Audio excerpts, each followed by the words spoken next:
Test, test, test, test. We are back. Can I get more headphone? Hello, hello. And so here we are. Hello? Can you turn my microphone up a little bit? Hello? Oh, That's okay. headphones. I got you. All right, hey now. All right. How you doing, Mr. AJ? Doing all right, how are you, sir? It's been fun. It's been a blast so far. As we move on to our next professional fight here, as we have, I believe he said, Super David Acosta.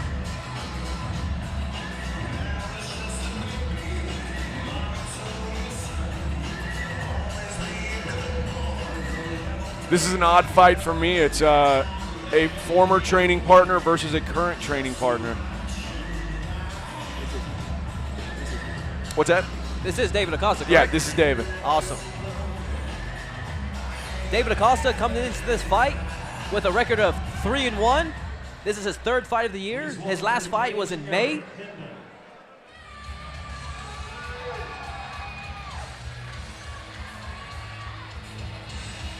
Eric just fought pretty recently. Well, I commend him on his ring walk music. Here we have Eric, the Hitman Hendon, age 30, professional record of 3-1, has a lot of amateur experience, 12 amateur fights under his belt. This is his third fight this year. His last fight was in June, so you know that he's in shape. 12 amateur fights. You don't see that very often anymore. Right, he's been very active, and he says he accredits those 12 amateur fights as to a huge learning experience. He says it was about 6 years worth of just learning, 6 years of fighting, you know, learning about himself, learning the technique, getting composed into the cage. And so now he's looking to take himself to the next level with his 5th professional fight. Sitting on a 3-1 record, being cornered by Alex Morano, Gerardo Abadi, and Matt Wald in his corner.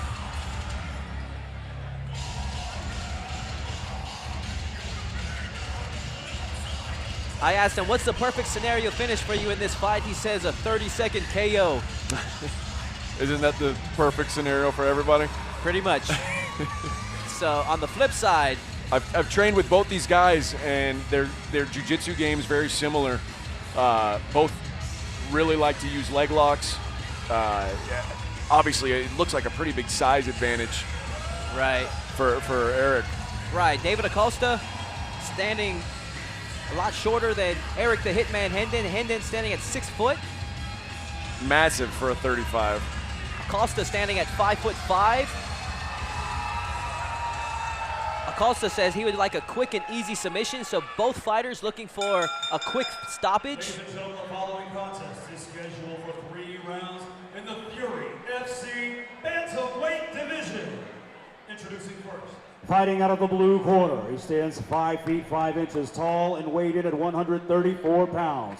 Representing Team Alpha Male, he has a professional record of 3 wins, only 1 defeat. This is Super Dave Acosta!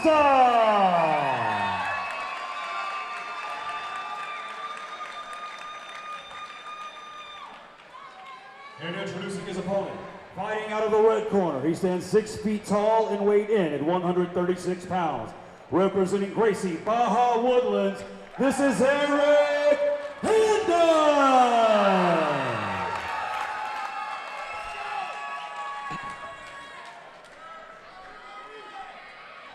These guys don't look like the same weight class, Todd. Hendon, a freakishly tall 135-pounder. We have referee JJ Ferraro calling in the fighters, and we are officially on with our next professional bout. Super Dave Acosta, Eric the Hitman Hendon.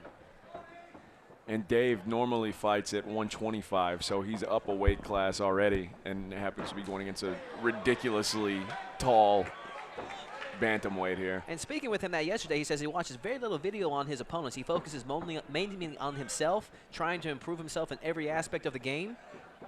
Spars once every 2 weeks, does a lot of drilling 2 times a day, wants to preserve himself to make it to the fight in one piece. And here we see him backing Hendon into the cage with a takedown attempt. Let's see if Acosta can bring Hendon to the ground. Hendon's there, got that lock under his arm. He's going to finish that takedown. Well, almost. Oh, good knee from David. Big knee by Acosta. Can Hendon survive? And then Acosta throwing some brutal body shots. That first knee to the face staggered Eric. Hendon with a push kick, knocking Acosta off balance and charging in, trying to go for a flying knee. Hendon transitions to takedown attempt. Backs Hendon up against the cage, but now Hendon has him against the cage, creating some space with that overhook whizzer. Some pretty gnarly knees being thrown early on in this thing. Those are some hard shots that Acosta was throwing at Hendon's body. I'm actually surprised. That kind of hurt me just watching him.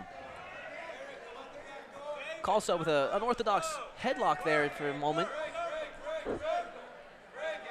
Hendon working the clinch, trying to pressure Acosta. Working some knees.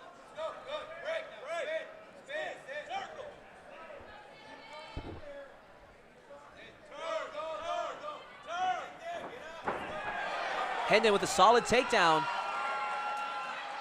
Let's see what he can do with it. He's passed. Acosta trying to work the knee, get some knee transitions to not a full close guard, but he's got foot on the hips. See if he can create some space. But currently he's in a tough spot to try to throw for any submission attempts. He had his head against the cage, but now he kind of scooted out. He's already kind of moving his hips over. He probably wants to swing around for an arm. Submission attempt by Acosta. Hendon doing a good job defending. Working in some heavy shots from up top. Breaks down the posture again. Hendon going with the smother technique.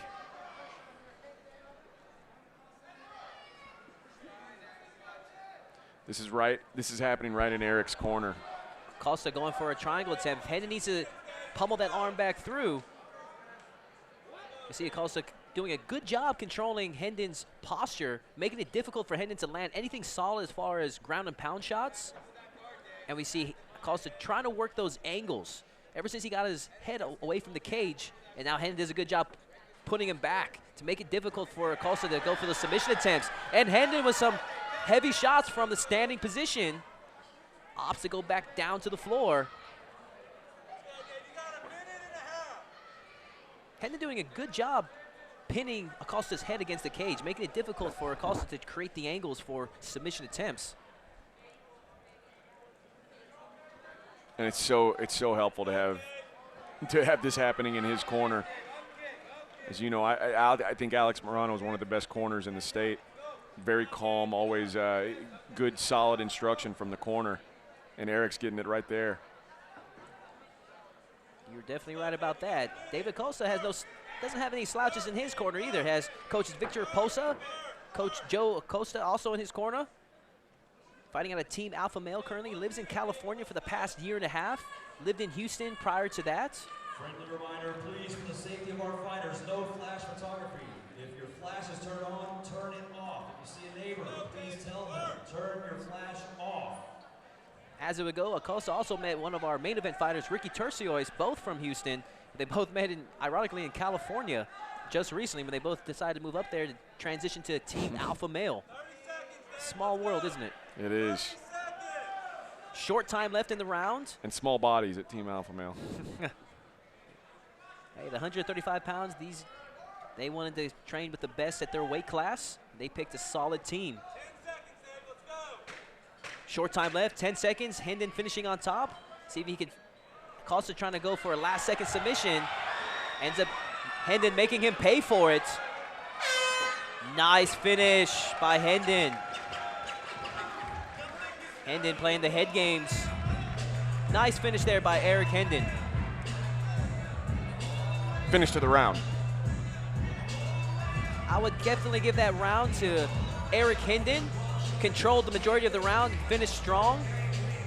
Did a good job in pinning David Acosta against the cage, making it hard for him to go for his submission attempts. And really a good recovery by Hendon, who took a nasty knee to the face at the very beginning of that round, it looked like it stumbled him back and really could have been a game-changing strike, and was able to recover from that and really dominate that round. Yeah, no, Control it. definitely. Good point. David Acosta had his moments into the round, early into the fight.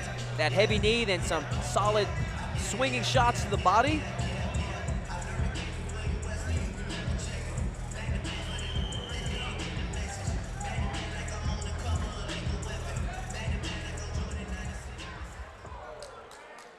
David Acosta started training mixed martial arts at 17 years old. He's now 25. We had Eric Hendon. He started training Brazilian Jiu-Jitsu at age 30. At age 20, excuse me. Now he's currently age 30. But I'm sure we all can relate. So as soon as you hit those mats, you become addicted. And that's exactly what he says happened to him with the sport of Brazilian Jiu-Jitsu. Now he's taking it to that next level into professional mixed martial arts fighting. Well, we saw Acosta try to possibly start off southpaw there for a moment, but quickly transition back to orthodox and slips with a high kick attempt. I think what we're seeing more is that these mats are getting slippery as the nights go on. We saw a lot of that happening in the last fight with Jake Heffernan. Hendon switches to southpaw. Yeah, you're definitely right. Slick mats, something you have to factor in. Both fighters now fighting southpaw.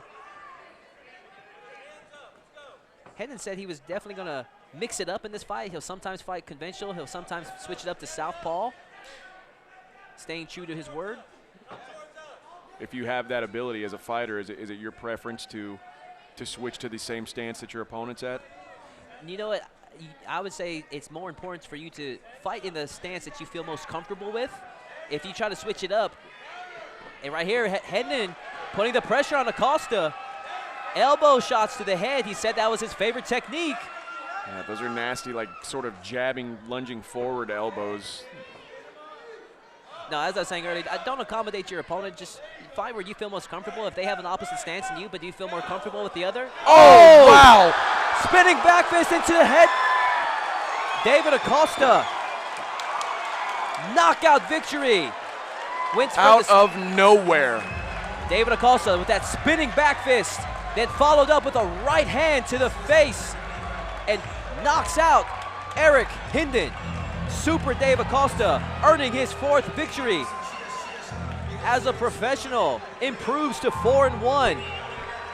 What an unbelievable finish. Wow. That back fist gave him a little bit of space, and he came with like a right hook, and that was fast.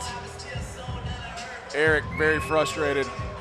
Hendon upset with himself. It's got to be that. He can't be upset about the stoppage. No, I mean, Acosta cracked him. Acosta with a spinning back fist and followed up with an immediate right hand. That was fast. I'm surprised I was able to catch that. Wow. Yeah, Eric is not wanting to talk to anybody. He's very frustrated with himself right now. Right. He was dominating that fight, Todd. That's a tough thing when you're controlling a fight and it instantly changes. That is probably one of the more frustrating things to handle as a competitor, is whenever you're controlling the fight, you know you can win the fight, and then in this business, all it takes is one shot to turn everything around.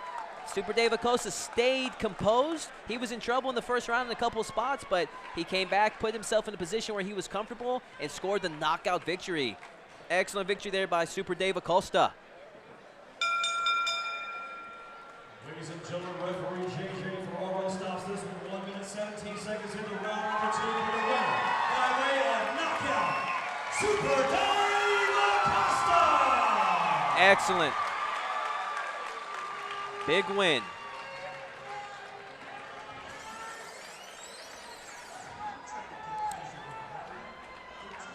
Eric still upset as he leaves the cage. You know, credit to him. You know, he's going to go back to the gym. He's going to learn from this match, and he'll be back. He'll be back a smarter fighter. You know, this is a difficult sport. One moment you're controlling the match, but with so many styles and so many ways to win, you know, it's a very difficult sport, and it takes you to the highest of highs and the lowest of lows. And tonight is David Acosta's night. Simple as that. Really unbelievable finish. Like I said, it looked like he wasn't even competitive in that fight. That was a sweet spinning back. Actually, I think it was a spinning back elbow, and they followed him up with a right hand, but it was impressive.